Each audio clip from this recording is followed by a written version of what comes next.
Hello मेरी great door family, कैसे हैं आप सभी लोग? बढ़िया हैं, first class, fit and fine. उम्मीद तो यही करती हूँ बढ़िया होगी, फर्स्ट क्लास होगी और आज की क्लास के लिए तैयार भी होगी। अब तो ब्रेक भी मिल गया, सैटरडे संडे है ना, 2 दिन की छुट्टी मिल गई आप लोग को। रिवीजन किया या फिर मस्ती करी, रिलैक्स डे बना दिया सैटरडे संडे को। आई होप रिलैक्स के साथ थोड़ा बहुत रिवीजन भी किया होगा, है ना, वो भी ज़रूरी है। इतना तो सिलेबस है, सब कुछ याद रखना बहुत ही मुश्किल काम हो जाता है ना। स्पेशली बायोलॉजी या कोई भी कंपटीशन करो, सिलेबस ही इतना होता है। बट हाँ, कभी कभी रिलैक्स भी कर लेना चाहिए, माइंड पे इतना ज़्यादा भी प्रेशर नहीं डालना चाहिए। आराम आराम से पढ़ो, अभी कोई नोटिफिकेशन नहीं आया, हम पढ़ भी लेंगे, रिवीजन भी कर लेंगे, टेंशन लेनी नहीं है हमें, है ना। बिंदास होकर हमें तैयारी करनी है और बिना स्ट्रेस के, है ना। स्ट्रेस फ्री तैयारी करो, स्ट्रेस में तो कुछ वैसे भी लर्न होता नहीं है, सिर्फ एक अटेंडेंस वाला काम होता है कि हमने तो अपनी सारी क्लासेस ले ली। जब तक माइंड फ्रेश नहीं होता ना, कुछ समझ नहीं आता ना, तो थोड़ा बहुत रिलैक्स भी हो लिया करो। बट इसका मतलब ये नहीं है कि पूरा दिन बस रिलैक्स। पढ़ाई भी ज़रूरी है, थोड़ा बहुत पढ़ाई, थोड़ा बहुत रिलैक्स, फ्रेशनेस प्लस स्टडी, दोनों चीज़ें का कॉम्बिनेशन बढ़िया है ना। थोड़ा सा रिलैक्स करो ताकि स्टडी भी अच्छी हो सके, माइंड डाइवर्ट ना हो, है ना। स्ट्रेस फ्री स्टडी करनी है, लर्निंग विदाउट बर्डन, है ना। तो सबसे पहले तो ये बताऊं, अभी तक जितनी क्लासेस हुई हैं सबने ली हैं या नहीं?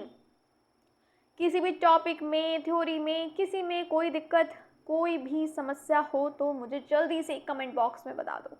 कोई भी टॉपिक हो, किसी भी थ्योरी में कोई भी दिक्कत हो।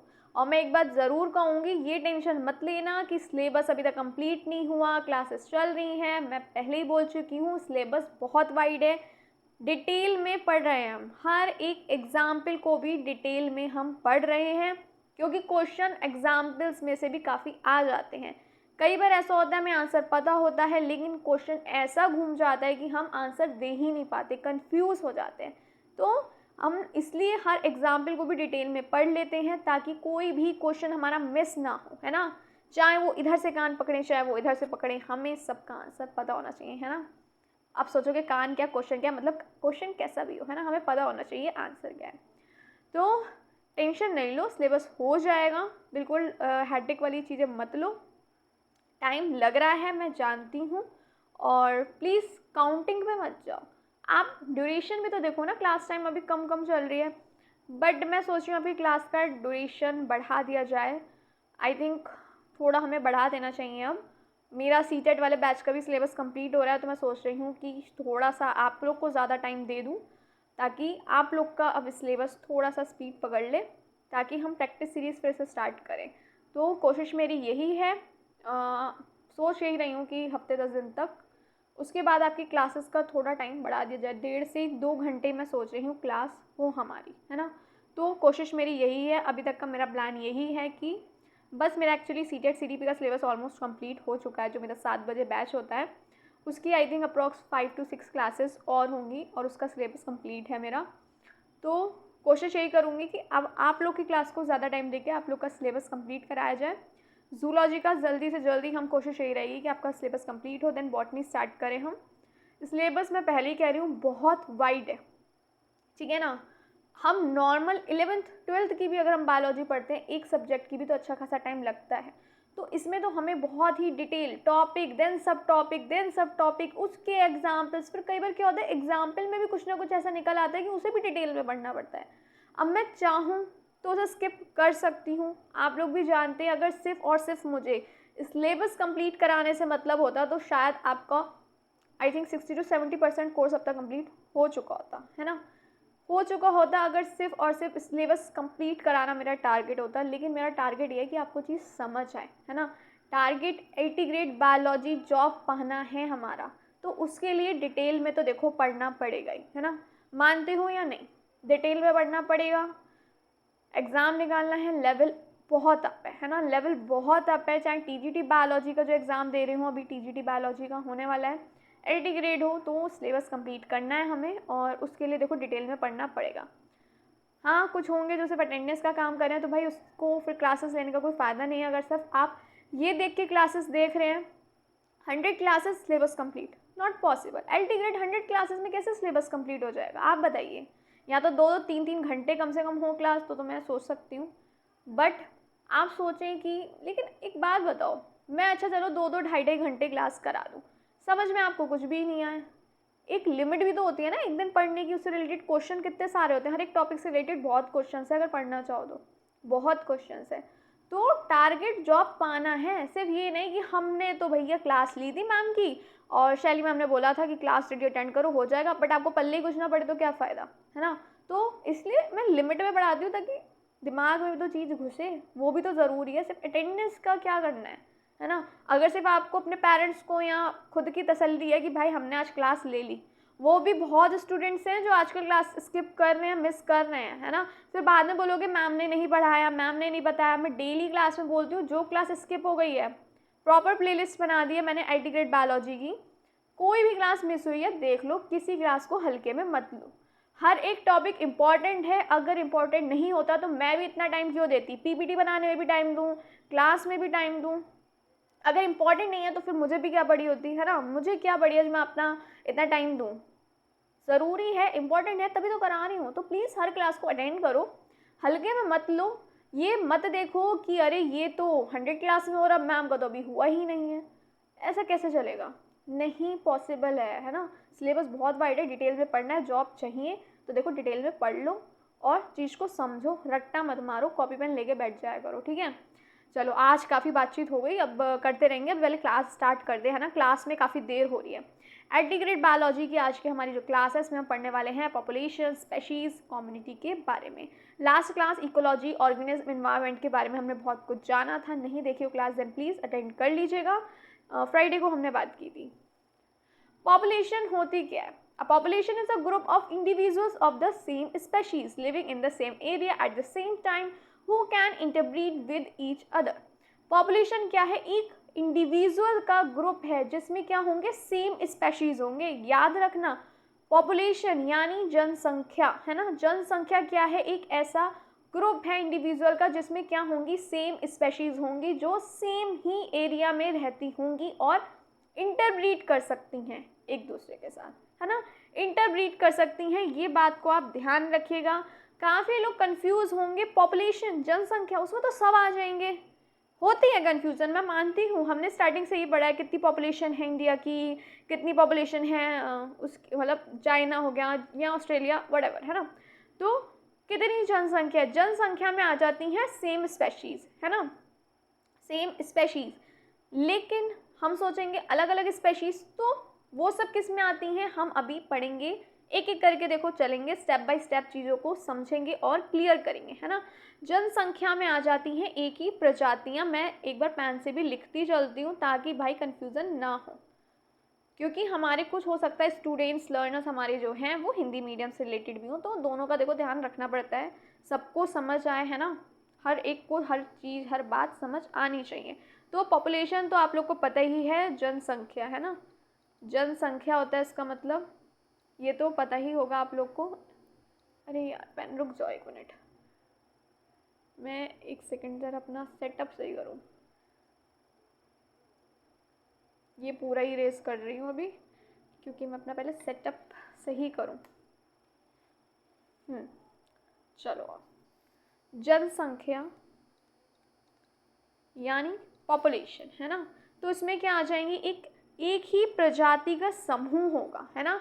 ग्रुप मतलब होता है समूह, सेम स्पेशीज यानी एक ही प्रजाति, है ना, एक ही प्रजाति, मैं यहाँ पे मेंशन कर ही रही हूँ, रुक जाओ, एक ही प्रजाति, है ना, एक ही प्रजाति का क्या होगा, समूह होगा, है ना, जो एक ही स्थान पर ही एक ही समय में रहते हैं, है ना, एक ही स्थान पे एक ही समय पे रहते हैं और आपस में हम कह सकते हैं रिप्रोड्यूस कर सकते हैं, who can interbreed with each other.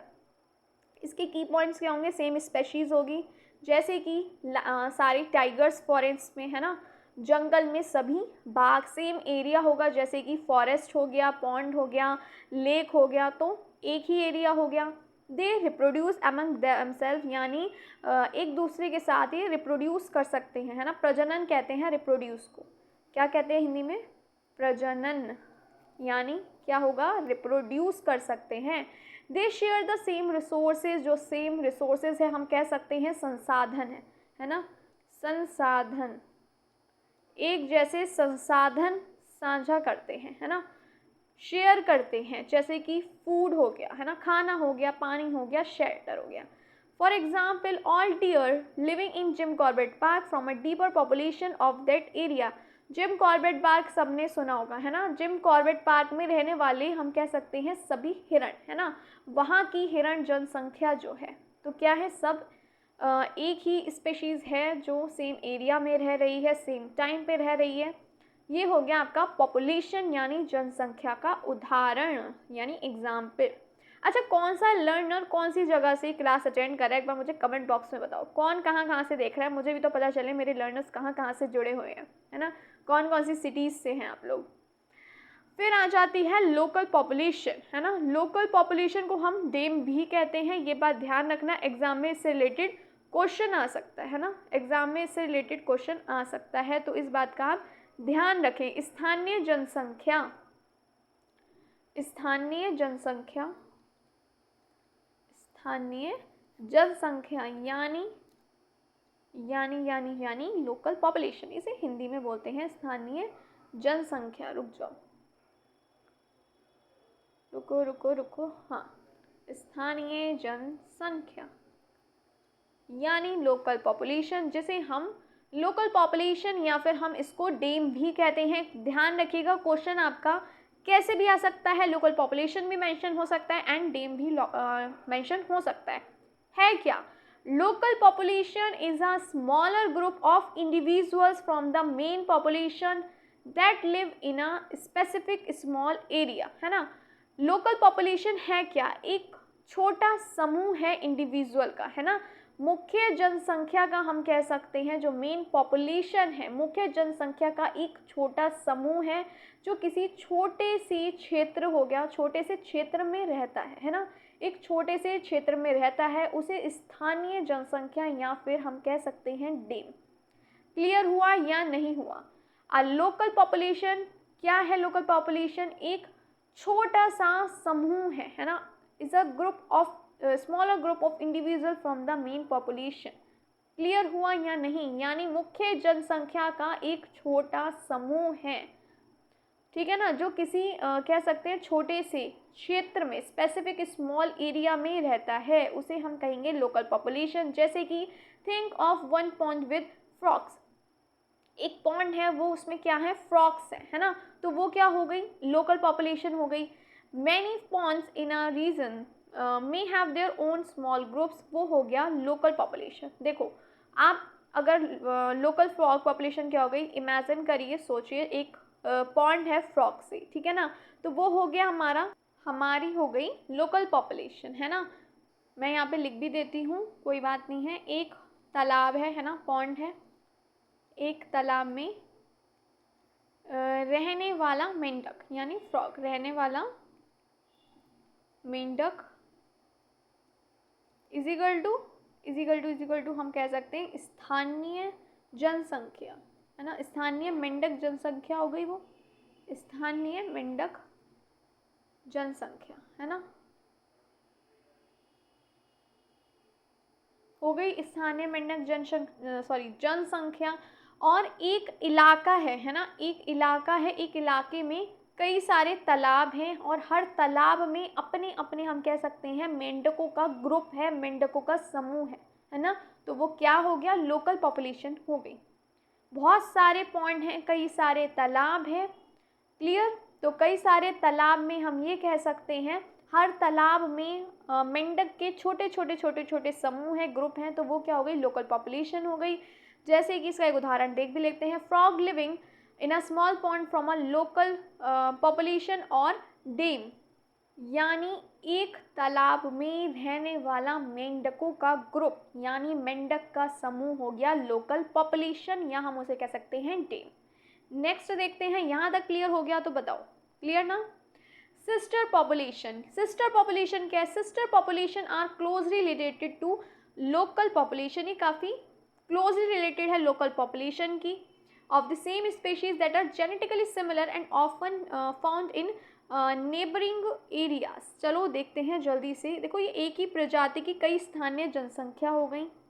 देखो अगर हम इसे सिंपल साधारण भाषा में समझे कि सिस्टर पॉपुलेशन है क्या, यानी एक ही प्रजाति की, हम कह सकते हैं एक ही प्रजाति की कई स्थानीय जनसंख्या यानी लोकल पॉपुलेशन जो एक ही क्षेत्र में पाई जाती हैं, है ना। हम कह सकते हैं जो एक ही क्षेत्र में, एक ही एरिया में पाई जाती हैं और जेनेटिकली सिमिलर होती हैं। जेनेटिकली को हम बोल सकते हैं आनुवांशिक रूप से मिलती जुलती होती हैं। मैं यहाँ पे मेंशन कर देती हूँ, आनुवंशिक रूप से क्या होंगी, ये मिलती जुलती होती हैं, है ना। उसे हम कहेंगे सिस्टर पॉपुलेशन। क्लियर। अब आप सोचेंगे इस पे लिखा हुआ है often found in neighbouring areas, है ना। इसका मतलब क्या हुआ, जैसे पास पड़ोसन नहीं होता, आस पड़ोस होता है हमारा, वैसे ही ये चचेरे भाई बहन की तरह, है ना। चचेरे भाई बहन की तरह हैं, ये काफ़ी मिलती जुलती हैं। ये लोकल पॉपुलेशन की एक ही प्रजाति की, हम कह सकते हैं कई स्थानीय जनसंख्या जो एक दूसरे के पास वाले क्षेत्रों में पाई जाती हैं, है ना। सेम बाई मिस्टेक हो गया, पहले एक ही कह सकते हैं, आसपास के जो क्षेत्र हैं उसमें पाई जाती हैं। क्लियर। चचेरे भाई बहन जैसे आस पड़ोस में होते हैं ना चचेरे भाई बहन, उस टाइप की हैं ये, आसपास में एक दूसरे के आसपास वाले क्षेत्र में, एरिया में ये पाई जाती हैं। जेनेटिकली सिमिलर होती हैं ये और क्लोजली रिलेटेड होती हैं लोकल पॉपुलेशन के, है ना। जैसे चचेरे भाई बहन, है ना, आस पड़ोस में रहने वाले जो हमारे चचेरे भाई बहन होते हैं ये बिल्कुल उसकी तरह हैं, ये है हमारी सिस्टर पॉपुलेशन। थोड़ा बहुत ऑफकोर्स अलग दिखेंगे, है ना, लेकिन क्या होगा, प्रजाति एक ही होगी, है ना। जो हम कह सकते हैं इसको प्रजाति क्या होगी, एक ही होगी, है ना। प्रजाति एक ही होती है इनकी, ये बात ध्यान रखना। आस पड़ोस वाले चचेरे भाई बहन की तरह है सिस्टर पॉपुलेशन, है ना। एक ही प्रजाति की कई स्थानीय जनसंख्या कह सकते हैं जो एक दूसरे के आस पड़ोस के क्षेत्र में पाई जाती हैं, जेनेटिकली सिमिलर होंगी। ये क्लियर हो गया यहाँ तक या नहीं। आस पास के क्षेत्र में, है ना, वो बाई मिस्टेक पहले हो गया था, एक ही क्षेत्र आस पास जो उनके क्षेत्र होता है उसमें पाई जाती है ना, नेबरिंग एरियाज में। फिर आ जाती है meta population. Meta population is made up of many local population of the same species that are separated by space but still interact with each other through migration और मूवमेंट। क्या है हमारी Meta population, है ना। Meta population यानी Meta, हम कह सकते हैं मेटा जनसंख्या क्या है। इसका मतलब चलो देख लें, कॉपी पेन लेके बैठ गए हो तो बताओ, मैं भी पेन ले लेती हूँ। देखो मेटा पॉपुलेशन, मेटा जनसंख्या बनती है कई सारी लोकल पॉपुलेशन यानी स्थानीय जनसंख्या से एक ही स्पेशीज़ की, जो भले ही सेपरेटेड हो जाती हैं बाय स्पेस बट वो इंटरेक्ट करती रहती हैं थ्रू माइग्रेशन। माइग्रेशन हम ये कह सकते हैं आवागमन, है ना। एक मिनट, ये ना कैसा हो गया मेरा माँ की तरह, है ना, आवागमन। और हम कह सकते हैं यहाँ प्रवासन, है ना, मतलब आना जाना करती रहती हैं, है ना, इंटरेक्ट करते रहते हैं एक दूसरे के साथ, आना जाना होता रहता है। तो मेटा पॉपुलेशन बनती है बहुत सारी लोकल पॉपुलेशन यानी स्थानीय जनसंख्या, जिसे हम डेम भी कहते हैं। एक ही स्पेशीज़ होती हैं, सेम स्पेशीज़ की, सेपरेट होती हैं भले ही बाय स्पेस बट इंटरेक्ट करती रहती हैं थ्रू माइग्रेशन और मूवमेंट। क्लियर और नॉट। देखो मेटा मतलब होता है मैनी, मेटा मतलब होता है मैनी, मैं यहाँ मेंशन कर देती हूँ। मेटा यानी मैनी यानी कई सारी, है ना, कई। क्लियर। नोट करना चाहो तो नोट कर लो। हम ये कह सकते हैं जब कई स्थानीय पॉपुलेशन यानी जनसंख्याएं मिलकर एक बड़ा नेटवर्क बनाती हैं, है ना। चलो चलो जल्दी से नोट कर लो।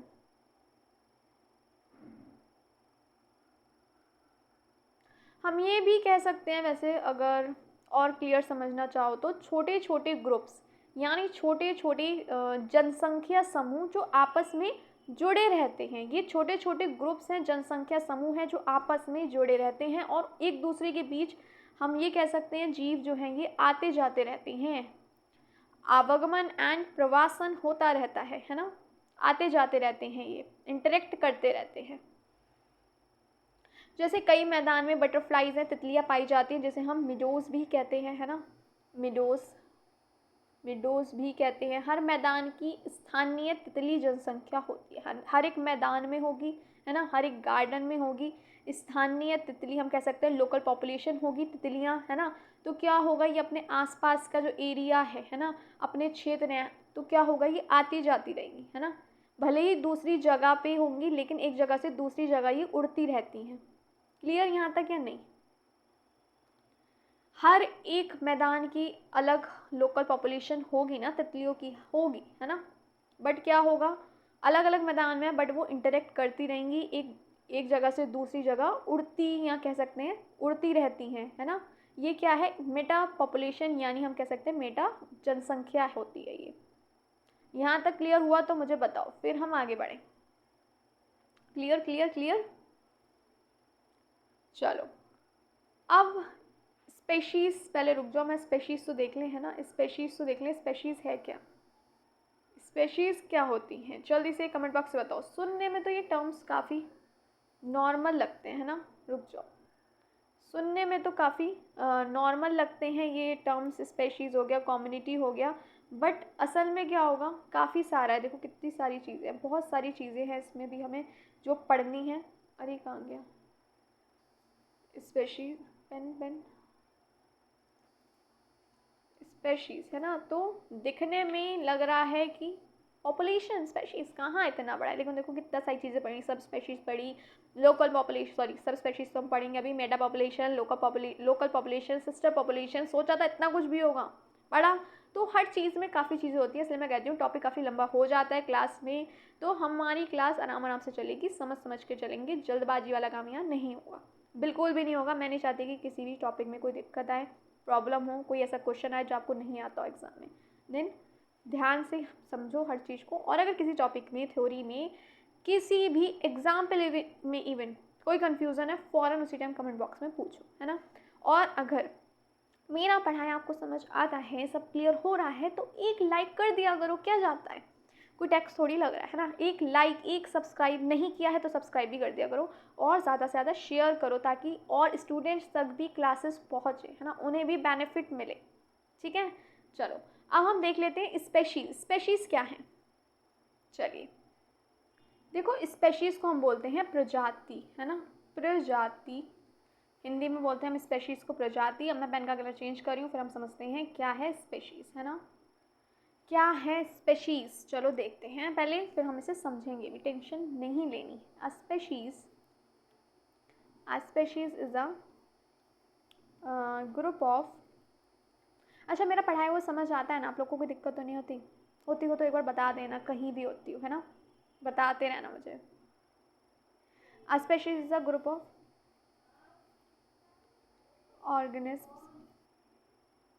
a species is a group of organisms that are similar, है ना, that are similar in shape, size and behavior, group of organisms that are similar in shape,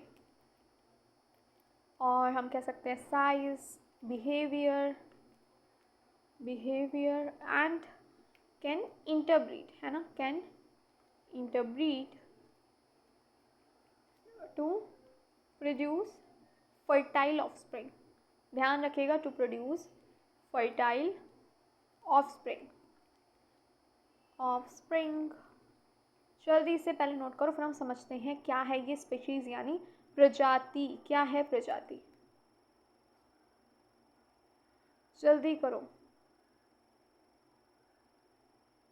देखो प्रजाति एक ऐसा ग्रुप है, ऐसा समूह है ऑर्गेनिज्म का जो काफ़ी सिमिलर होती हैं शेप में, साइज़ में, बिहेवियर यानी व्यवहार में, और वो इंटरब्रीड कर सकते हैं, रिप्रोड्यूस कर सकते हैं, यानी वो ऑफस्प्रिंग जो है प्रोड्यूस कर सकते हैं, प्रजनन कर सकते हैं, और एक फर्टाइल ऑफस्प्रिंग प्रोड्यूस कर सकते हैं। फर्टाइल यानी जो आगे भी रिप्रोड्यूस कर सके, है ना, रिप्रोड्यूस कर सके। क्लियर, जो इनके ऑफस्प्रिंग होंगे वो भी प्रजनन कर सकेंगे, रिप्रोड्यूस कर सकेंगे। एक ऐसा ग्रुप है ऑर्गेनिज्म का, स्पेशीज़, जो काफ़ी सिमिलर होते हैं, है ना, उनके व्यवहार है, साइज शेप जो होता है वो काफ़ी मिलता जुलता होता है। यहाँ तक दिक्कत हो रही हो तो बताओ। क्लियर, नेक्स्ट देखें, की पॉइंट्स देख लेते हैं। चलो क्या क्या हो गए स्पेशीज़ के, है ना, की पॉइंट्स क्या हो गए। Members of species look similar, species look similar, मिलते जुलते होंगे, है ना, मेंबर्स होंगे मिलते जुलते होंगे। दे can reproduce with each other, reproduce कर सकते हैं, प्रजनन कर सकते हैं, इंटरब्रीड हो सकता है ना दूसरे के साथ। They can reproduce with each other, with each other. और क्या कह सकते हैं हम, their offspring are fertile, offspring भी फर्टाइल होंगे, है ना, यानी वो भी आगे कह सकते हैं संतानें उनकी हो सकेंगी, रिप्रोड्यूस कर पाएंगे वो, है ना। देयर ऑफस्प्रिंग आर फर्टाइल यानी ऑल्सो रिप्रोड्यूस कह सकते हैं, कैन ऑल्सो रिप्रोड्यूस, रिप्रोड्यूस, एक मिनट, रिप्रोड्यूस। देखो कहने को स्पेशीज पॉपुलेशन कम्युनिटी एक छोटा सा कह सकते हैं वर्ड आ जाता है, अरे स्पेशीज में क्या है, क्या पढ़ेंगे हम स्पेशीज में, हमें तो सब पता है स्पेशीज में बहुत कुछ। अभी आप जब सब स्पेशीज पढ़ेंगे तो आपको समझ आएगा, है ना। कम्युनिटी में भी बहुत कुछ है, कहने को सिर्फ कम्युनिटी मतलब समुदाय, है ना, पॉपुलेशन मतलब जनसंख्या, स्पेशीज प्रजाति, क्या ही होगा इसमें, बहुत कुछ है। जब क्वेश्चन आता है ना तो अच्छे बच्चे हिल जाते हैं तो प्लीज़ हल्के में मत लो, है ना। इनका जो जेनेटिक मेकअप होगा, जो डीएनए होगा, वो क्या होगा, जेनेटिक मेकअप जो है वो सिमिलर होगा, हम ये कह सकते हैं सेम होगा जेनेटिक मेकअप, है ना। डीएनए सबका अलग होता है ना, डीएनए अलग अलग होता है, देखा ही होगा काफ़ी डीएनए मैच वगैरह, वो सब चीज़ें अलग हो गई, बट जेनेटिक मेकअप जो होगा वो सेम होगा। They have the same genetic makeup यानी डीएनए, है ना। इस बात को ध्यान रखना और इन पॉइंट्स को नोट कर लो जल्दी से ताकि हम आगे बढ़ सकें। जल्दी से नोट कर लो, फिर हम कुछ ऐसा करते हैं एग्जाम्पल्स भी देख लेते हैं ताकि एग्जाम टाइम में जब आप रिवीजन करो तो आपको दिक्कत ना हो। जो भी मेरे बैच का स्टूडेंट है ना, एलटी ग्रेड या टीजीटी बायोलॉजी जिसकी भी आप लोग तैयारी कर रहे हैं, मेरी क्लासेस ले रहे हैं और उसका क्लियर हो जाता है तो एक सरप्राइज़ मेरी साइड से उसके लिए, ठीक है ना, एक सरप्राइज़ मेरी साइड से। क्लियर, यहाँ तक सरप्राइज़ क्या है टाइम आने पे बता दूँगी, टेंशन ना लो, वो भी पता चलेगा। पर पहले मैं आपको बस यही कहूँगी कि क्लियर कर लो, अच्छे से मेहनत करो। अगर आप टीजीटी बायोलॉजी की तैयारी कर रहे हो तो भी मेरी क्लासेस से, और अगर आप कर रहे हैं एलटी ग्रेड की तो भी, और जो स्टूडेंट मेरे सीटेट में कनेक्टेड हैं, है ना, सीटेट बैच जो ज्वाइन करे हुए हैं उनका सीटेट क्लियर होगा, अच्छे मार्क्स से वो कर लेते हैं। वैसे तो मेरी पूरी उम्मीद यही है कि उनका भी अच्छे मार्क्स ही होगा, इतनी मेहनत कर रहे हैं वो लोग, क्लासेस अटेंड कर रहे हैं, आप भी डेली क्लास अटेंड किया करो, है ना। तो जो जो मेरी क्लासेस से उनको बेनिफिट मिल रहा है, क्लियर कर रहे हैं मेरे जो भी स्टूडेंट, तो मेरी साइड से उनके लिए एक सरप्राइज़ होगा। वो अभी मैं रिवील नहीं करूँगी, वो मैं टाइम आने पे करूँगी। कुछ सरप्राइज़ का मतलब क्या हुआ, यही हुआ ना, जो देख के एकदम चौंक जाए बंदा, खुशी से मिले, है ना।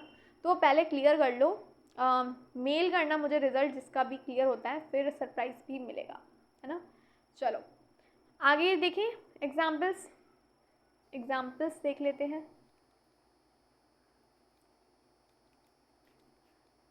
दूसरा मैं आपसे ये रिक्वेस्ट करूँगी कि मेरा जो ये चैनल है ग्रेड जो जिसका आप पार्ट हैं हम, तो ये अभी मैंने फैब में ही स्टार्ट किया ऑनलाइन क्लासेस, तो प्लीज़ सपोर्ट मी एंड हो सके तो सब्सक्राइब कर दिया करो, ज़्यादा से ज़्यादा क्लासेस को शेयर करो, लाइक करो। अगर समझ आता है मेरा पढ़ाया हुआ, मेरी एक्सप्लेनेशन अगर क्लियर हो रही हो तो प्लीज़ कर देना ताकि मैं भी मोटिवेट हो सकूँ, है ना। मुझे भी मोटिवेशन की ज़रूरत होती है ना। ये मत सोचो मैम को नहीं है, मैम को भी बहुत ज़रूरत पड़ती है। एग्जाम्पल्स क्या होंगे, देखो ह्यूमंस जो है all over the world, humans all over the world, हम सब जो है बिलोंग करते हैं सेम स्पेशीज़ से, है ना, belong to the same species. जल्दी बताओ कौन सी स्पेशीज़ है, एवोल्यूशन में हम पढ़ चुके हैं और बहुत बार पढ़ चुके हैं, बताओ कौन सी स्पेशीज़ है जिससे हम बिलोंग करते हैं। ऑलरेडी हम पढ़ चुके हैं, एवोल्यूशन में बहुत बार पढ़ चुके हैं, नहीं देखिए क्लास अटेंड कर लेना। होमोसेपियंस हैं हम, है ना, स्पेशीज से बिलोंग करते हैं हम, होमोसेपियंस।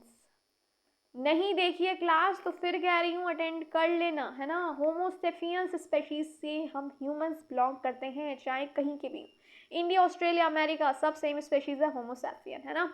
और देखते हैं, चलो और देख लेते हैं, लगे हाँ डॉग्स का भी देख लेते हैं। All dogs belong to the same species, same same same. Species कौन सी होगी, जल्दी बताओ, किसे किसे पता है कौन सी स्पेशीज होगी? इसकी होगी हमारी कैनिस ल्यूपस फैमिलरीज। फेमी फेमी फेमी, रुक जाओ, कहाँ हिल रहा है पेन? अरे रुक जाओ। लेयर्स, चलो याद रखना, क्वेश्चन आ सकता है जल्दी, लेकिन हॉर्सेस और डंकीज इसमें नहीं होंगे ना, डॉग्स की बात हो रही है, ये नोट कर लिया आपने, फिर मैं आगे बढ़ूँ। नेक्स्ट देखते हैं एग्जाम्पल। चलो नेक्स्ट देख लेते हैं हॉर्स का और डंकीज का, है ना। Horses and donkeys, donkey are different species. ये डिफरेंट स्पेशीज में आते हैं, क्यों आते हैं पता है? क्योंकि जो इनके ऑफस्प्रिंग होते हैं वो म्यूल होते हैं, यानी इनफर्टाइल होते हैं, रिप्रोड्यूस नहीं कर पाते। खच्चर सुना है नहीं सुना है, बताओ। डिफरेंट स्पेशीज हम एवोल्यूशन में इसके बारे में बात कर चुके हैं, तभी कहती हूँ हर क्लास को अटेंड कर लो, कर लिया करो हर क्लास को अटेंड, सब कनेक्टेड हैं। देख लो एवोल्यूशन का यहाँ पे क्वेश्चन आ रहा है नहीं आ रहा, कनेक्टेड है। जिसने पढ़ा होगा उसको ये सब चीज़ें पता होंगी, जिसे नहीं पता यानी क्लास अटेंड करने की ज़रूरत है, मिस कर दी है। म्यूल मतलब हम कह सकते हैं म्यूल होते हैं ऑफस्प्रिंग, खच्चर जो होते हैं ना वो रिप्रोड्यूस नहीं कर सकते, है ना, इनफर्टाइल होंगे वो खच्चर जो होंगे। यहाँ तक बताओ, मुझे कोई दिक्कत आ रही है तो अब मुझे जल्दी से बता दो, जल्दी बताओ, यहाँ तक किसे किसे समस्या हुई, क्लियर हुआ या नहीं? तो हम आगे पढ़ें उप प्रजाति यानी सब स्पीशीज के बारे में पढ़ें। चलो ये देखो यहाँ पे लिखना ही भूल गई, नहीं लिखा तो है, बहुत हल्का लिखा इनफर्टाइल, है ना। चलो नेक्स्ट टर्म्स क्या होंगी? स्पेशीज यानी प्रजाति से रिलेटेड। पहले आ जाती है हमारी सब स्पेशीज, जिसे हम रेस भी कहते हैं, यानी उप प्रजाति, है ना, उप प्रजाति है ये हमारी। इसमें क्या है, चलो देखें। A group with in a species that has the minor differences like colour, size etcetera but can still breed with each other of the same species. ये है ग्रुप का, स्पेशीज का, जिसमें काफ़ी छोटे छोटे डिफरेंसेस होते हैं, है ना। हम कह सकते हैं एक ही प्रजाति के जीवों का एक ऐसा समूह जिसमें बहुत कह सकते हैं बहुत थोड़ी विभिन्नता होती है। डिफरेंसेस को हम हिंदी में बोलेंगे विभिन्नता, जैसे कि हम कह सकते हैं रंग, आकार, है ना। लेकिन वो आपस में प्रजनन यानी रिप्रोड्यूस कर सकते हैं, ब्रीड हो सकती है, but can still breed with other of same species. जो एक ही प्रजाति के होंगे वो फिर भी थोड़ा सा डिफरेंस होगा, माइनर सा, है ना, माइन्यूट डिफरेंस होगा, जिसमें थोड़ा बहुत विभिन्नता होगी रंग, साइज वगैरह की, लेकिन वो ब्रीड कर सकते हैं, प्रजनन कर सकते हैं। जैसे कि टाइगर ऑफ इंडिया, इंडिया की जो टाइगर है ना, बाघ हैं जो इंडिया के, और साइबेरियन टाइगर्स, ये क्या है, सब स्पेशीज़ हैं, एक ही इस प्रजाति की, सेम स्पेशीज़ की ही ये सब स्पेशीज़ है। भारत के बाघ, और हम कह सकते हैं साइबेरिया की बाघ, है ना, एक ही प्रजाति की ये उप प्रजाति हैं, सेम स्पेशीज़ की ही ये सब स्पेशीज़ है। क्लियर हुआ या नहीं हुआ, जल्दी बताओ। हो गया होगा, उम्मीद तो ये करती हूँ, नहीं हुआ तो कमेंट बॉक्स में पूछ लीजिएगा। सेकेंड इज सिबलिंग स्पेशीज, है ना, क्या है? These are species that look very similar but can't interbreed, है ना, कैन नॉट इंटरब्रीड। याद रखना, क्वेश्चन घुमा देता है, मैं इसलिए कहती हूँ ज़्यादा लंबा नहीं खींचती हूँ, ताकि जितना पढ़ाओ उतना तो दिमाग में घुसे नहीं घुसे, है ना। कितना कुछ होता है, देखो स्पेशीज में भी बहुत पढ़ोगे। देखो स्पेशीज, सिबलिंग स्पेशीज वो होती हैं जो काफ़ी मिलती जुलती दिखती हैं, लेकिन वो इंटरब्रीड नहीं कर सकते, है ना। काफ़ी मिलती जुलती होती हैं लेकिन आपस में ये रिप्रोड्यूस, प्रजनन नहीं कर सकती। They are morphologically alike but reproductively isolated. Clear या नहीं? भारी रूप होता है, मॉर्फोलॉजी मैं इस पर मैंशन कर देती हूँ, बाहरी रूप, है ना, हम कह सकते हैं बाहरी रूप। किसे कहेंगे? हम कहेंगे रुक जाओ मॉर्फोलॉजी को, है ना। मॉर्फोलॉजी मतलब बाहरी रूप जो होता है मिलता जुलता होता है, लेकिन प्रजनन जो कहते हैं वो अलग होता है ना, प्रजनन अलग होता है इनका। रिप्रोड्यूस क्या होगा? आइसोलेटेड होगा, अलग होगा। क्लियर? एग्जाम्पल आ गया drosophila, fruit flies that look similar but are different species and can't cannot reproduce with each other. जो ड्रोसोफिला है, ड्रोसोफिला पे हम ऑलरेडी बहुत कुछ पढ़ चुके हैं। फ्रूट फ्लाइज याद करो, हमने बहुत इसे डिटेल में पढ़ा है ना। लास्ट याद करो, हम इससे रिलेटेड पढ़ चुके हैं। क्रोमोसोम वाला चैप्टर किसे याद है? बताओ, किसे किसे वो याद है जो हमने उसमें समझा, किसे किसे समझ आया था? उसमें हम ऑलरेडी बहुत कुछ पढ़ चुके हैं ड्रोसोफिला के बारे में। नहीं देखिए क्लास अटेंड कर लो। तो इसमें भी देखो ड्रोसोफिला आ गया ना, पहले हम पढ़ चुके हैं, उससे रिलेटेड ही देखो एग्जाम्पल आ गया। इसलिए कह रही हूँ सब कुछ पढ़ लो, स्टेप बाय स्टेप चल रहे हैं, आगे सब कुछ कनेक्टेड है। इसलिए कहती हूँ क्लास स्किप मत करो, लापरवाही मत करो। कहाँ से कहाँ घूम जाता है पता नहीं चलता है ना, कहाँ से कहाँ घूम जाता है। ड्रोसोफिला है ना, फ्रूट फ्लाइज जो होती हैं यानी फलों की मक्खियाँ हम कह सकते हैं, और दिखने में क्या होंगी कि एक जैसी होंगी, but are different species and can not reproduce with each other. दिखने में एक जैसी लेकिन अलग अलग प्रजाति होती है ये, है ना, क्लियर? अलग अलग प्रजाति है लेकिन दिखने में क्या है, ये एक जैसी होती है। And can not reproduce with each other, एक दूसरे के साथ हम कह सकते हैं प्रजनन नहीं होता। यहाँ तक की कथा सब समझ आ गई? नहीं आई तो बताओ, और आ गई हो तो बताओ। हम बहुत कुछ पढ़ चुके हैं, ये सारी चीज़ें मोस्टली प्रीवियस चैप्टर्स से कनेक्टेड है ना। सोचा भी नहीं होगा कि क्रोमोसोम वाला आगे एग्जाम्पल देखने को मिलेगा। देखो मिल गया। Species diversity, the variety of species present in an ecosystem, यानी हम कह सकते हैं जो ये स्पेशीज प्रजाति है ना, ये क्या है? देखो फिर से वही चीज़ बोलूँगी, टॉपिक जो मैं लिखवा रही हूँ साथ साथ लिखते चलो, टॉपिक्स के नोट्स बनाते चलो, है ना। हम स्पेशीज डाइवर्सिटी मतलब हम कह सकते हैं इसको विविधता, है ना। मैं यहाँ पे मेंशन कर देती हूँ, प्रजातीय विविधता, इसको हिंदी में बोलते हैं प्रजाति विविधता, है ना। किसी इकोसिस्टम, है ना, इकोसिस्टम में मौजूद हम कह सकते हैं विभिन्न प्रजातियां, है ना, उनकी संख्या है, और हम विविधता भी कह सकते हैं, वैरायटी ऑफ स्पीशीज, है ना, प्रजातियों की वैरायटी, है ना, जो प्रेजेंट है इकोसिस्टम में। अब कहोगे इकोसिस्टम, लास्ट क्लास जो फ्राइडे को हुई थी उसमें हम ऑलरेडी पढ़ चुके हैं इकोसिस्टम क्या है ना, पढ़ चुके हैं सब कुछ इकोसिस्टम में। नहीं देखी होगी तो देख लो, स्किप करिए, और जिसने ली होगी उसे पता ही होगा, प्रॉपर प्लेलिस्ट बना दी है। फिर से कहूँगी, एल्टीग्रेड बायोलॉजी बाय शैली गुलाटी, जल्दी से क्लास अटेंड कर लो, कोई भी स्किप हुई हो, सब क्लासेस इंपॉर्टेंट है ना। तो वैरायटी ऑफ स्पीशीज क्या हो गई, किसी भी हम कह सकते हैं इकोसिस्टम में मौजूद विभिन्न प्रजातियों की संख्या कह सकते हैं, और वैरायटी यानी विभिन्नता। Example, a rain forest has high species diversity. एक रेन फॉरेस्ट जो हो गया, वहाँ पे क्या होंगी, उसमें रेन फॉरेस्ट में काफ़ी सारी हम कह सकते हैं बहुत सी प्रजातियां होती हैं रेन फॉरेस्ट में, जैसे कि मेंढक, बर्ड्स, है ना, पक्षी, कीट यानी इंसेक्ट्स, बंदर यानी मंकी, बहुत सारी होती हैं प्रजातियां। तो ये एग्जाम्पल हो गया स्पेशीज डाइवर्सिटी का। एंडेमिक स्पेशीज क्या है? एंडेमिक स्पेशीज क्या है? Endemic species a species that is found only in a specific area nowhere else in the world. जल्दी बताओ किसे समझ आया? एंडेमिक स्पेशीज़ यानी हम कह सकते हैं इसको स्थानिक प्रजाति, है ना, स्थानिक प्रजाति, प्रजाति प्रजाति प्रजाति, ऐसी प्रजाति जो केवल किसी एक कह सकते हैं एक विशेष एक स्पेसिफिक एरिया में ही पाई जाती है, और कहीं भी दुनिया के अन्य हिस्सों में वो नहीं पाई जाती, जैसे कि कंगारूस, है ना, कंगारू केवल ऑस्ट्रेलिया में, है ना, कंगारू सिर्फ केवल ऑस्ट्रेलिया में मिलेगा। फिर उसके बाद आ जाएगा हमारा नेक्स्ट आ गया एग्जाम्पल एशियाई शेर, है ना, लाइन। ये कहाँ पे मिलेगा? सिर्फ गिर फॉरेस्ट में मिलेगा, हमारे इंडिया में, है ना, हमारे भारत में। तो ऐसी प्रजाति जो किसी स्पेसिफिक एरिया में पाई जाती हो और कहीं दुनिया में नहीं, है ना। फिर आ जाएगी एक्सोटिक स्पेशीज़। क्या होती है एक्सोटिक स्पेशीज़? जल्दी बताओ, पता है या नहीं? किसे किसे पता है? विदेशी प्रजाति कहते हैं हम इसको, विदेशी प्रजाति, विदेशी प्रजाति।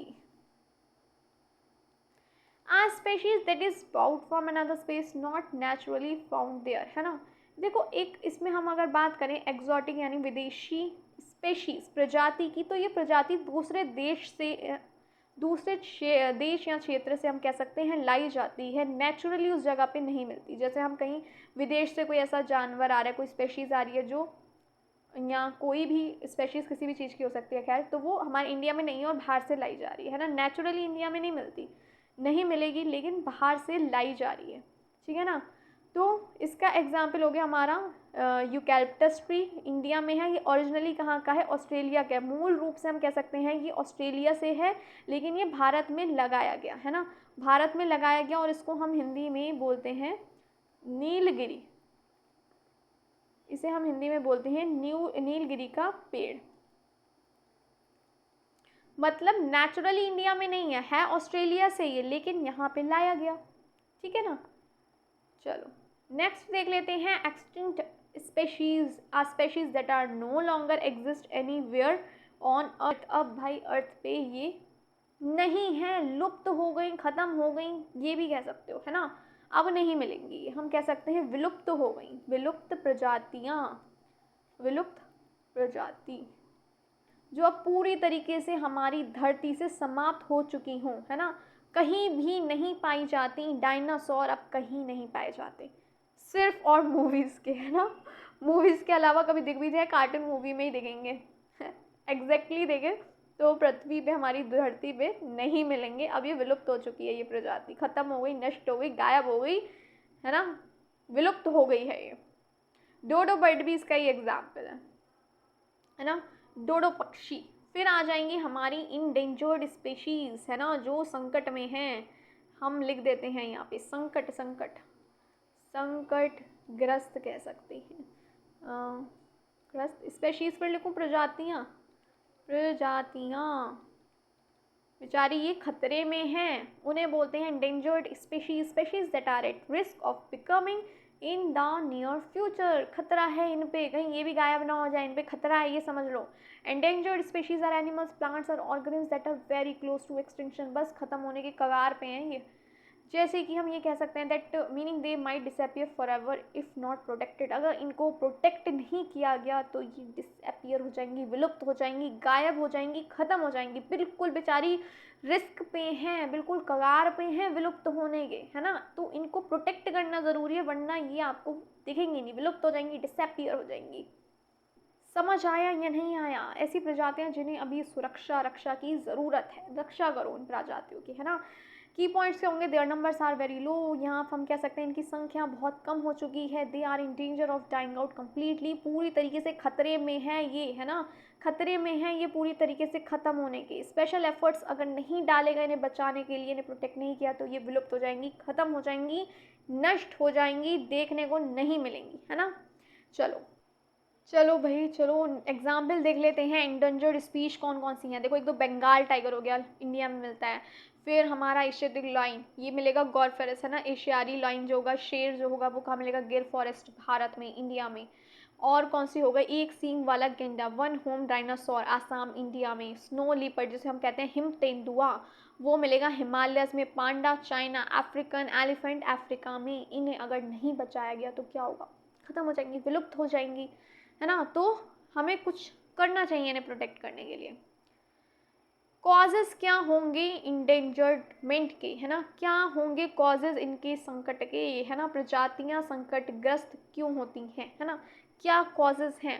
पहला आ गया हैबिटाट लॉस, है ना। Forest are being cut and animals lose their home. हम कह सकते हैं आवास की हानि, है ना, आवास की हानि। क्या हो रहा है? जो फॉरेस्ट हैं, जो जंगल हैं, कटे जा रहे हैं, बेचारे जानवरों का घर उनसे छिनता जा रहा है। फैक्ट्रीज बन रही हैं आजकल, इतनी कंपनीज हैं, जंगल पेड़ काट काट के क्या हो रहा है? उन बेचारों के घर उनसे छिन रहे हैं, है ना। कहाँ रहेंगे? छत ज़रूरी है, खाना भी ज़रूरी है, पानी भी ज़रूरी है, फूड शेल्टर वाटर सब कुछ इंपॉर्टेंट है। इसके बिना कैसे सर्वाइव होगा? नहीं होगा। तो ये हो गया यानी आवास की हानि। मैं यहाँ पे मेंशन कर देती हूँ, आवास की हानि। फिर हंटिंग एंड पोचिंग, है ना। इसका मतलब क्या हुआ? देखो, इसका मतलब हुआ शिकार और हम कह सकते हैं तस्करी, है ना, तस्करी। इससे क्या होगा? Killed for skin, bone, stuff. देखो क्या हो रहा है, अब जानवरों को मारा जा रहा है उनकी स्किन के लिए। लेदर की जैकेट बन रही हैं और वो क्या बैल्स हो गई, जैकेट्स हो गई। तो क्या हो रहा है? लेदर के लिए क्या कर रहे हैं? बेचारों को मार रहे हैं। मैं इस चीज़ के खैर सख्त खिलाफ हूँ लेदर की चीज़ों के। और ऐसे थोड़ी होता है यार, अपनी इच्छाएं पूरी करने के लिए जानवरों को मार दो, है ना। उनमें भी तो जान है, उन्हें भी तो दर्द होता है ना। तो उनकी बोन्स के लिए, उनकी स्किन के लिए क्या क्या, हड्डियाँ हो गई, उनके दांत हो गए, उनकी खाल हो गई, उसके लिए क्या किया जा रहा है, उनको मारा जा रहा है। पॉल्यूशन प्रदूषण, है ना, ये तो सबको ही पता है। एयर वाटर और जो लैंड पॉल्यूशन है वो इन स्पेशीज़ को हार्म कर रहा है। हमें भी कर ही रहा है ना पॉल्यूशन। तो कितना दिल्ली साइड देखो, आए दिन आता है, इतना पॉल्यूशन बढ़ गया, इतना बढ़ गया। तो प्रदूषण तो खैर सबके लिए ही हार्मफुल है ना, है या नहीं है। तो तभी कहते हैं ज़्यादा से ज़्यादा पेड़ पौधे लगाओ, है ना, ज़्यादा से ज़्यादा पेड़ पौधे लगाओ। पॉल्यूशन काफ़ी बढ़ गया है, जीवों को नुकसान पहुंचाता है ना। तो क्लाइमेट चेंज हो गया, जो क्लाइमेट चेंज है affect food, shelter and temperature, यानी जलवायु परिवर्तन। मैं यहाँ लिख देती हूँ, जलवायु परिवर्तन, परिवर्तन, रुक जाओ, परिवर्तन।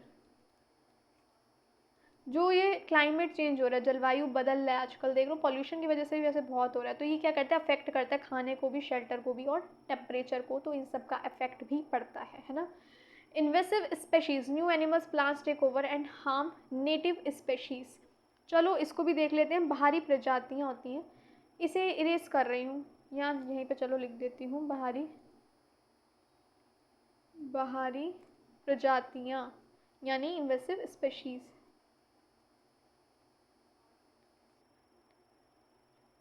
जो नए पौधे और नए जानवर हैं, ये क्या करते हैं, पुरानी स्पीशीज़ को भी नुकसान पहुंचाते हैं। तो ये सब कॉजेज़ हैं इंडेंजरमेंट के।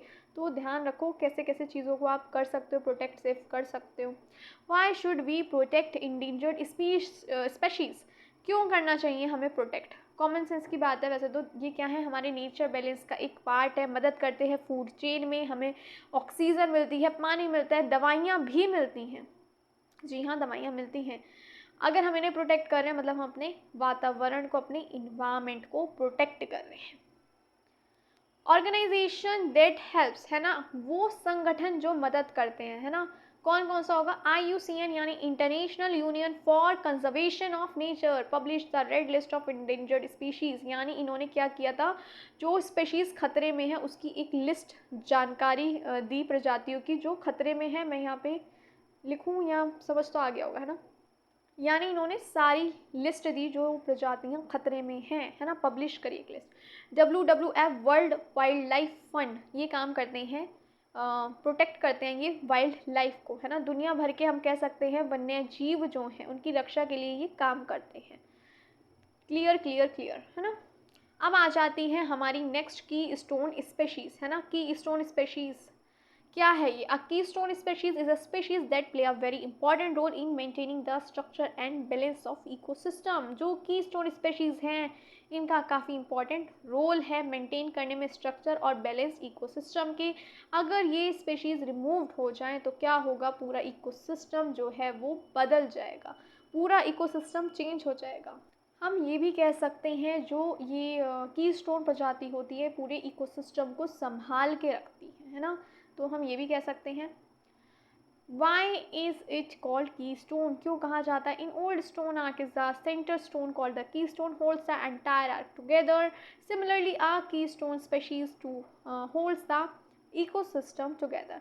देखो हम ये कह सकते हैं पुराने समय में जैसे पुल होते हैं, पत्थरों के पुल, जैसे कि पुराने समय के, पेन कहाँ गया, एक मिनट, पुराने समय के पत्थर के पुलों, उसको इन्होंने बोल दिया है आर्किस, है ना। पुराने समय के पत्थर के पुल, इनके बीच, है ना, इनके बीच की जो बात हो रही है, मैं मेंशन कर दूं ताकि कंफ्यूजन ना हो। इनके हम कह सकते हैं बीच का पत्थर, उस जो संभालता है उसको इन्होंने बोल दिया कीस्टोन, है ना। उनके बीच का जो पत्थर है पूरा पुल क्या करेगा, संभालता है ना, पूरा पुल संभालता है। इसी तरह जो कीस्टोन स्पीशीज होती हैं पूरे इकोसिस्टम को संभालती हैं, है ना, पूरे इकोसिस्टम को संभालती हैं। जैसे पुराने समय में जो पत्थर के पुलों में, है ना, पत्थर के पुलों को ये मेंशन कर दिया आर्टिस्ट। इनके बीच का जो पत्थर होता है जो बैलेंस करता है, पूरे पुल को संभालता है, वैसे ही एक कीस्टोन स्पीशीज पूरे इकोसिस्टम को संभालती हैं। चलो आगे देखें, की पॉइंट्स क्या होंगे। Not always the most numerous species, यानी ये हमेशा संख्या में ज़्यादा नहीं होती, बट इनका जो इम्पैक्ट है वो बहुत गहरा होता है, इनका जो प्रभाव होता है वो काफ़ी गहरा होता है। Control population of other species, ये दूसरी स्पेशीज़ की हम कह सकते हैं अन्य प्रजातियों की संख्या यानी पॉपुलेशन को नियंत्रित करती हैं, यानी कंट्रोल करती हैं, मदद करती हैं एनर्जी फ्लो में, फूड चेन में और बैलेंस में, है ना, संतुलन बनाए रखने में मदद करती हैं कीस्टोन स्पेशीज़। एग्जाम्पल्स हो जाएंगे जैसे टाइगर, इन फॉरेस्ट इकोसिस्टम में जो टाइगर हैं जैसे इंडिया में जो पाए जाते हैं ना। सी ओटर हो गए इन केल्प फॉरेस्ट, यानी ये हो गए मैराइन इकोसिस्टम के, है ना। चलो देख लेते हैं। देखो मैं ले लूँ पेन, है ना, थोड़ा सा एक काम करते हैं, थोड़ा सा समझ लेते हैं इसको भी, है ना। टाइगर हो गए फॉरेस्ट इकोसिस्टम में, है ना, फॉरेस्ट इकोसिस्टम में हो गए टाइगर। ये क्या करेंगे, जो हमारे हिरण हो गए, समझ लो जैसे हिरण जैसी हम कह सकते हैं शाकाहारी जानवर, है ना, शाकाहारी जानवरों की, एनिमल्स यानी, है ना, जानवरों की संख्या को नियंत्रित करते हैं, कंट्रोल करते हैं, है ना, संख्या को जानवरों जैसी, जानवरों की संख्या को नियंत्रित करता है टाइगर, है ना। टाइगर नियंत्रित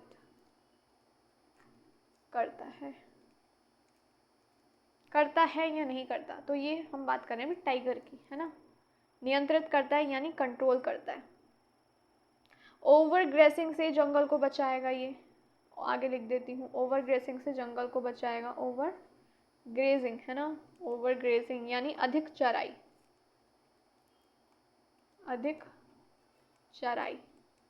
इससे क्या करेगा, से जंगल को बचाता है।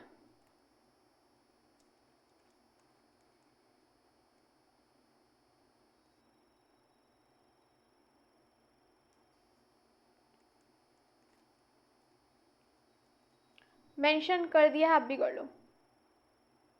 और हम ये भी लिख सकते हैं जंगल का स्वास्थ्य बनाए रखता है ना, जंगल का स्वास्थ्य बनाए रखता है। एक मिनट रुको, स्वास्थ्य बनाए रखता है, बैलेंस बनाए रखता है ये, है ना, बैलेंस बनाए रखता है, हम ये कह सकते हैं, है ना।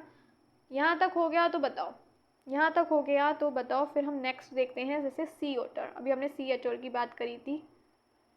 सी ओटर क्या करेगा, समुद्री जीव को खाता है ना। सी ओटर जो होगा वो क्या होगा, समुद्री जीव को खाता है। मैराइन इकोसिस्टम में मिलता है सी ओटर। ये क्या करता है, ये कह सकते हैं समुद्री जीव को खाता है ना। नेक्स्ट कहो तो मेंशन कर देती हूँ, सी ओटर यहाँ पे लिख देती हूँ। सी ओटर क्या करेगा, ये समुद्री जीव को खाएगा, है ना, समुद्री जीव को खाता है ये,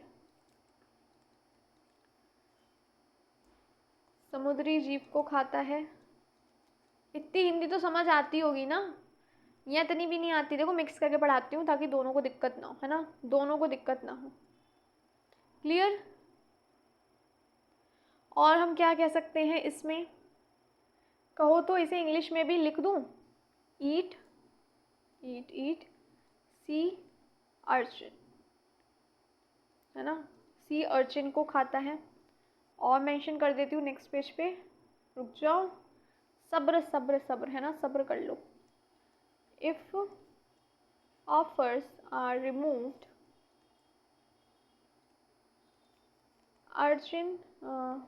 urchins grow too much and destroy kelp forest। इससे जल्दी से मेंशन कर, वो नोट कर लो, फिर हम इसको समझते हैं, है ना, समझ लें फिर हम इसको जल्दी से कर लो,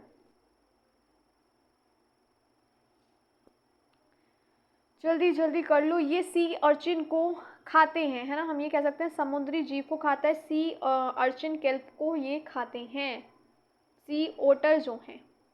अगर जो हम कह सकते हैं अगर ऑर्डर हटा दिए जाए, है ना, अगर ये ऑर्डर हटा दिए जाएँ तो क्या होगा, अर्जेंट बहुत ज़्यादा बढ़ जाएंगे और केल्प फॉरेस्ट जो होगा वो ख़त्म कर देते हैं ये। क्लियर? अच्छा कहो तो लास्ट वाला भी इंग्लिश में लिख देती हूँ, फिर बाद में कहो कि कन्फ्यूज़न हो गई। ये जो टाइगर वाला मैंने एग्जांपल दिया इंग्लिश में भी लिख देती हूँ, इसके पॉइंट्स इंग्लिश में भी लिख देती हूँ ताकि आप लोगों को समस्या ना हो, है ना। पेन कहाँ गया? ये टाइगर वाले इसमें मैं मेंशन कर रही हूँ, है ना, टाइगर इन फॉरेस्ट इकोसिस्टम, जो अभी हमने बात करी है ना, टाइगर इन फॉरेस्ट इकोसिस्टम। क्या क्या लिखा था, जनसंख्या कंट्रोल करते हैं, कंट्रोल हार्बीवोर यानी शाकाहारी जो होते हैं, पॉपुलेशन लाइक डियर, है ना। और हम कह सकते हैं प्रिवेंट, और क्या लिखा था मैंने, ओवरग्रेजिंग। और हम कह सकते हैं मेंटेन रखते हैं forest health, maintain forest health. यहाँ तक बताओ, आप जल्दी से नोट करना चाहो तो कर लो, फिर कहोगे कि बताया नहीं, है ना। आगे बढ़े, इंग्लिश हिंदी दोनों में बता दिया, दोनों खुश रहो अब, इंग्लिश वाले भी लर्नर्स और हिंदी वाले भी। नेक्स्ट था स्टारफिश, है ना, हमने एग्जाम्पल था उसमें, नेक्स्ट हमारा स्टारफिश। हम कह सकते हैं डिजास्टर, ये कहाँ मिलेगा, इन रॉकी शोर इकोसिस्टम में, इन रॉकी शोर इकोसिस्टम, रुक जाओ, इकोसिस्टम। अब ये बताओ, क्लास अभी तक जो पढ़ाया वो समझ आ रहा है, आगे बढ़ूँ? पहले एक बार बता दो, यहाँ तक समझ आ रहा है तो बताओ, तभी मैं आगे बढ़ूँगी। बढ़ूँ आगे, इसके पॉइंट्स लिखवाऊँ, बताओ। चलो कलर ले लेती हूँ मैं पेन का दूसरा, नो कन्फ्यूज़न नो खिचड़ी, है ना।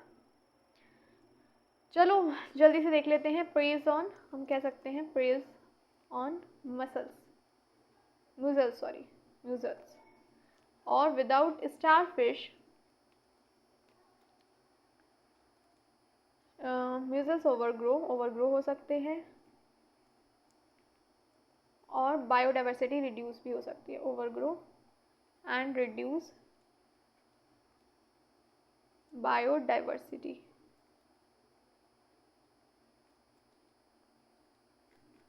चलो जल्दी से नोट करो, फिर हम इसको समझें, जल्दी जल्दी नोट कर लो, है ना। देखो कह सकते हैं मसल्स को खाती है ये, है ना, स्टारफिश जो है मसल्स को खाती है ये, मसल्स को खाती है, और बिना स्टारफिश के जो ये मसल्स हैं ये ओवरग्रो हो जाते हैं, और बायोडाइवर्सिटी जो होती है वो रिड्यूस हो जाती है, यानी जैव विविधता जो होगी वो कम हो जाती है। क्लियर?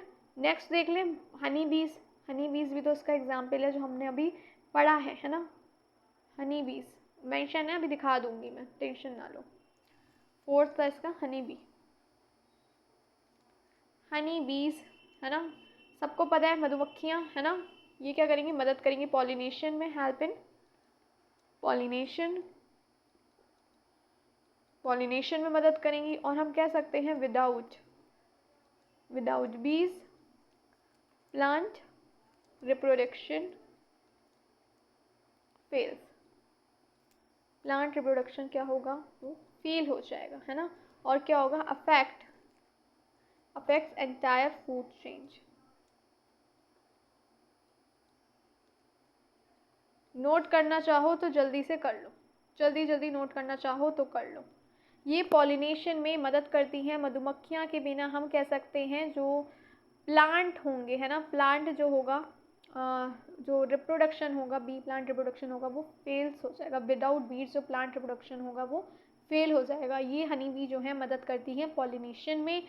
आप कहो तो इसको मैं हिंदी में लिख देती हूँ, पॉलिनेशन को हम बोलते हैं परागण,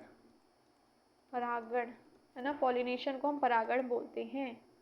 तो बिना बीज के जो प्लांट रिप्रोडक्शन है वो फेल्स हो जाएगा, जिस वजह से क्या होगा, पूरी फूड चेन को ये अफेक्ट करेगा, हम कह सकते हैं प्रभावित करेगा। तो ये देखो सारे एग्जाम्पल्स हो गए अब हमारे कंप्लीट, ठीक है, एग्जाम्पल्स हो गए कंप्लीट। अब बढ़ते हैं आगे, नेक्स्ट देखते हैं। वाई आर की स्टोन स्पेशीज़ इम्पॉर्टेंट, जल्दी बताओ की स्टोन स्पेशीज़ क्यों इम्पॉर्टेंट हैं, क्या क्या आपको समझ आए इसके पॉइंट्स, क्यों इम्पॉर्टेंट हैं, जल्दी बताओ, जल्दी बताओ किसे किसे समझ आया। देखो सबसे पहले तो हम बात करें तो ये हम कह सकते हैं बायोडाइवर्सिटी को मेंटेन करती हैं। पेन कहाँ गया, मेंटेन बायोडाइवर्सिटी, एक सेकेंड, सो सॉरी, फ़ोन आज साइलेंट पे करना भूल गई मैं, वैसे अलग ही रखती हूँ रूम में, और आज फ़ोन में ना दूसरे रूम में रखना याद है तो ऑफकोर्स साइलेंट पे भी नहीं रहा याद रखना, तो उसके लिए सो सॉरी, है ना, थोड़ा सा डिस्टर्बेंस हो गया आपके लिए 5-6 सेकेंड का। मेंटेन बायोडाइवर्सिटी, मेंटेन बायोडाइवर्सिटी, है ना, बायोडाइवर्सिटी को मेंटेन रखती हैं ये जो की स्टोन स्पेशीज़ होती हैं, और हम कह सकती हैं keep prey and predator population in check, population in check, और कह सकते हैं ensure nutrient cycling and energy flow।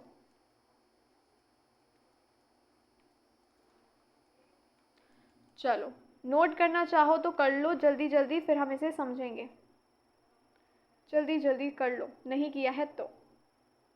देखो बायोडाइवर्सिटी को मेंटेन रखती है, और हम कह सकते हैं शिकार और शिकारियों की संख्या को संतुलित रखती है, की स्टोन स्पेशीज एंश्योर रखती हैं यानी सुनिश्चित करती हैं क्या, न्यूट्रिएंट साइकिल और एनर्जी फ्लो को। नेक्स्ट देखते हैं critical link species, critical link species that connect और links different species together in a food chain और ecosystem helping to maintain balance and energy flow. Without this species, the ecosystem may collapse or become unstable. देखो simple language में समझें अगर हम, critical link species हैं क्या, तो critical link प्रजातियां वो प्रजातियां हैं, है ना, क्रिटिकल लिंक प्रजातियां वे प्रजातियां होती हैं जो हम कह सकते हैं भोजन श्रृंखला यानी हम कह सकते हैं फूड चेन और इकोसिस्टम में जो विभिन्न प्रजातियां हैं, अलग अलग जो स्पेशीज़ हैं उनको जोड़े रखने का ये काम करती हैं, है ना, जोड़े रखने का काम करती हैं, ये वो प्रजाति हैं, फिर से समझ लो, क्रिटिकल लिंक स्पेशीज़ यानी क्रिटिकल लिंक प्रजातियां वे प्रजातियां हैं जो फूड चेन और इकोसिस्टम में विभिन्न प्रजातियों को, है ना, आपस में जोड़े रखने का काम करती हैं, हम ये कह सकते हैं। ये एनर्जी फ्लो हो गया, और हम कह सकते हैं बैलेंस बनाए रखने में मदद करती हैं। अगर ये स्पेशीज़ गायब हो जाएं, या हम कह सकते हैं गायब ही कहेंगे एक्चुअल में, तो अगर ये स्पेशीज़ ना हो, गायब हो जाए, तो पूरा इकोसिस्टम अनस्टेबल हो जाएगा, कमज़ोर हो सकता है, हम ये कह सकते हैं। तो कल अब हम क्रिटिकल लिंक स्पेशीज़ को डिटेल में और पढ़ने वाले हैं, हम पढ़ने वाले हैं इसके एग्जाम्पल्स को, क्यों इसे क्रिटिकल कहा जाता है, डिफरेंसेस क्या हैं, और साथ ही साथ हम कम्युनिटी के बारे में भी कल की क्लास में पढ़ने वाले हैं। तो कल की क्लास मिस बिल्कुल मत करना। कल की क्लास के लिए मिलते हैं, वही 11 बजे अपना सेम टाइमिंग है, और ऑलरेडी हम बहुत कुछ पढ़ चुके हैं। कहने को सिर्फ पॉपुलेशन और स्पेशीज़ में आपने इतना जाना, लेकिन उसमें भी कितना कुछ जाना, तो ऑलमोस्ट 1 घंटा हो गया, ऑलमोस्ट क्या हो गया, तो मिलते हैं फिर आपसे नेक्स्ट क्लास में, और हम आगे कंटिन्यू करेंगे अपने टॉपिक को। तब तक के लिए आप रिवीजन करते रहिए, अगर कोई क्लास स्किप हो गई हो तो अटेंड कर लेना प्लीज़, कोई क्लास स्किप मत करो, और अगर मेरा पढ़ाया हुआ समझ आता हो, मज़ा आ रहा हो क्लास में, तो लाइक शेयर एंड सब्सक्राइब, है ना, इतना तो कर सकते हो, इतना तो बनता है ना, मुझे भी मोटिवेशन की ज़रूरत है, मुझे भी मोटिवेट करो, एक लाइक, एक शेयर एंड सब्सक्राइब। मिलती हूँ आपसे नेक्स्ट क्लास में, तब तक के लिए bye bye, take care of yourself and your family, thank you for watching.